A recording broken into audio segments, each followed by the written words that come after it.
We've just seen the team, Tommy Dearden and Mitchell Moses in the halves. You pretty happy with that? Yeah, absolutely. Obviously, Tommy's had a terrific year. Probably the player of the series for Queensland this year.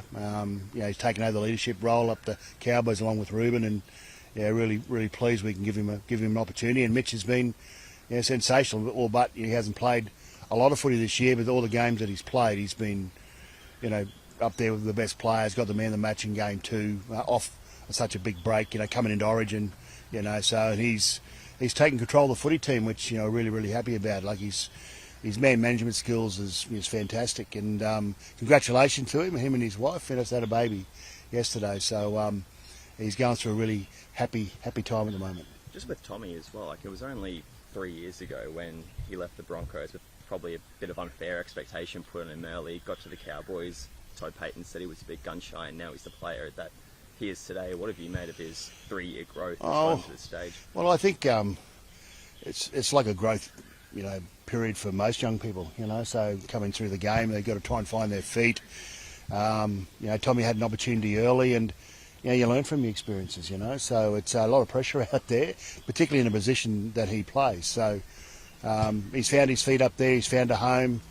I think he's born up there, went to school up in Mackay, so he feels like he's part of the furniture up there. So, and he's played accordingly, and great faith by Todd, in the leadership group there, to make him and Ruben captain. So that's a thing for the future as well. I think he's excelling at the moment and can only get better as a player and a person. When you named the squad as well, you said Origin form was a big factor in some decisions there. What do you see of Tommy's Origin series that made you think he's ready for the stage? Well, I think I just said that he was probably the Queensland's player of the series, to be honest with you. I thought his game 3 was exceptional. If Queensland win that game, he probably would have taken out the man of the match. So he's had an exceptional year, and really pleased that he's getting an opportunity in the green and gold jersey. He's not just an attacking player, but had that tackle of the year as well. How much is it important to you that the team has that kind of mindset going into this match? Rugby league's about that. Mindset, tough mindset, through that, good attitude through your defence is critical. That's how you win footy games, and that's what's going to, I guess, win the game on Friday night. Is that we come with a mindset that we're going to be tough, we're going to be resilient. And you look at Tommy, you look at all the team, really, I reckon they exemplify that. Matt Burton is the 14.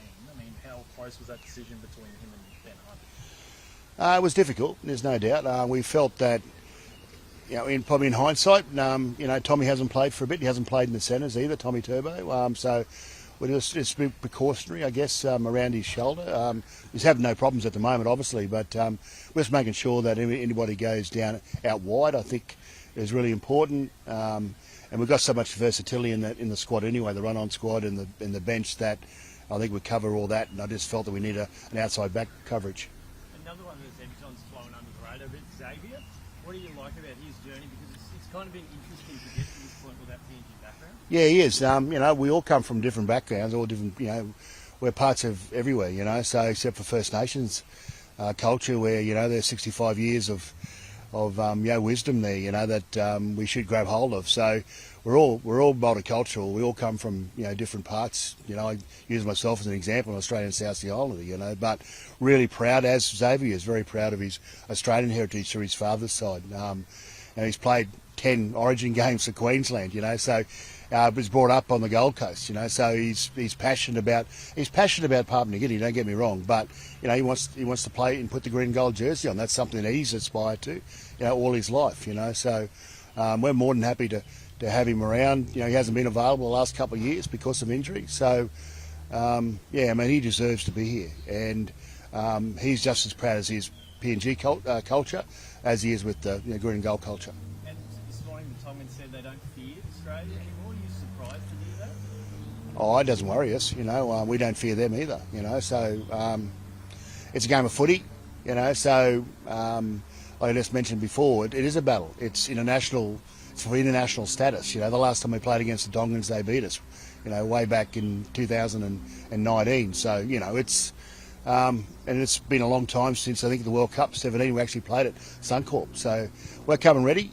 Coming ready to play. We're just worried about ourselves and yeah, if they don't, I'm assuming, that's pretty smart. They don't fear us, but we're coming, and we want to play our best footy.